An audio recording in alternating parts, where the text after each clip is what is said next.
in Shimolatewa. In other places, you can also speak yourself to the presidency. So whichever words you use, there's a price on it, either going up or going down. Two things. First, I agree totally that political leaders must be measured in their utterances.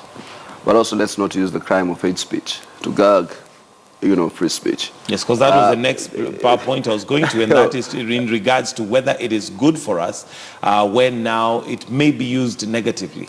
Absolutely. That's why, for me, I thought that when the hate speech legislation was being crafted, I was one of those in the KNCHR who actually opposed it.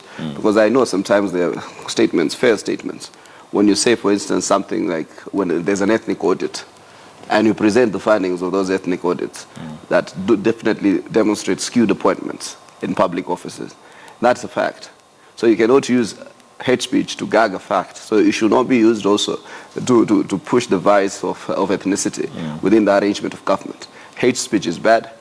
Ethnicity in the arrangement of government is equally wrong. So therefore, there must be a balance. And I know that sometimes when you're not necessarily tutored in the school of law or human rights, and you're a political pawn, then you might end up using part of this discourse in a manner as to gag opposition. Right. Because it's opposition sometimes that goes fairly in a manner that one wants to believe it's hate speech. So that is, for me, a fundamental question. So I want the KNCHR sometimes also to partner a lot more in terms of setting the parameters of what hate speech is and what hate speech is not. There are certain statements that will have to be uttered that are statements of fact. If you have appointed your kinsman in a parastatal, demonstrably in a manner that is skewed, when we say that you have appointed your kinsman, we should not now start to say, oh, do you see that he's hate speeching?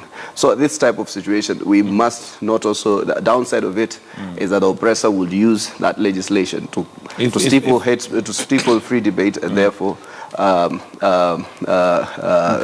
gag those who might want to.